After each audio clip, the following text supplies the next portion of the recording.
We're talking about Christian joy. And it's funny because you say, well, Ellen, you seem kind of serious. You seem almost a little sad and you're talking about joy. And I think what it is I've always felt that joy had to be when everything was going well. And then when things aren't going well, then I'm not going to be joyful. And I experimented today. I said, I don't care how hectic work gets. I don't care how stressful work gets. I'm going to go out of my way to be so incredibly joyful that people are going to comment on it. Oh my gosh. I can't tell you how difficult and stressful today was, but how beautiful and joyful it was. I wish I could give you specific examples because it was so powerful to see what putting joy in the place of anxiety did for me and for all those around us. God is near us. He's with us. He's with us in our joy, in our pain, in our sickness and health, just like a spouse, a faithful husband. St. Teresa of Calcutta lived in the worst poverty, the worst death and illness.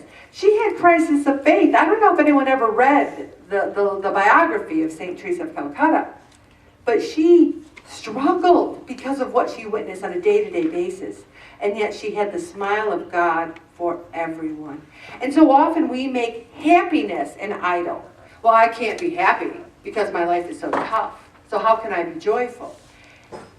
Happiness in this world is an illusion. And so many of us in our pursuit of happiness try drinking and food and drugs trying to get the happiness because we don't have it. And it's only, and Harold said it so beautifully, this program has worked for me when I drank the dregs. I did everything, but God was missing. Another article about the good news of Jesus. So many people take God out of Christmas because they're too tired and too stressed. And you know what? I've said to my family members, how about we do an ornament?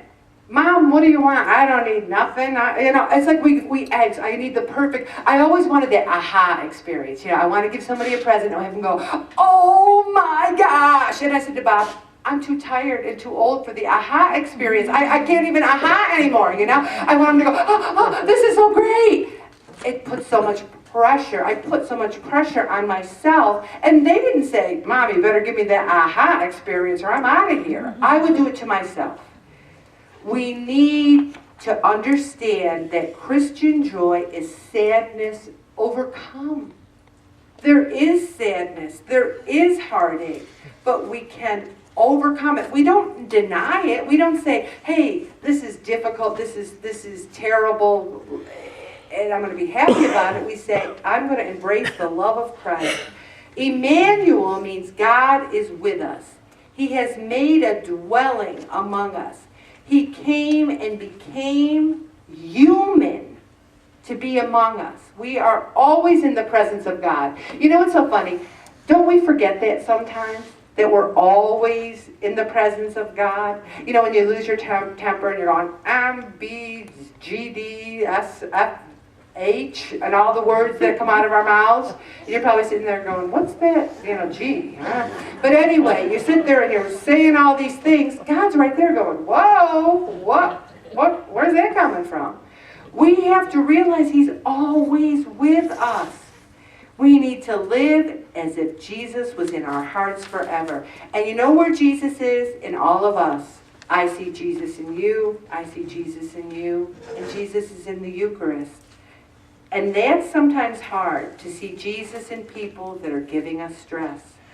The Lord is near, indeed He is present, so rejoice in Him and therefore have no anxiety at all. I say it again, the Lord is among us, rejoice. I'm going to stop there. I'm going to speed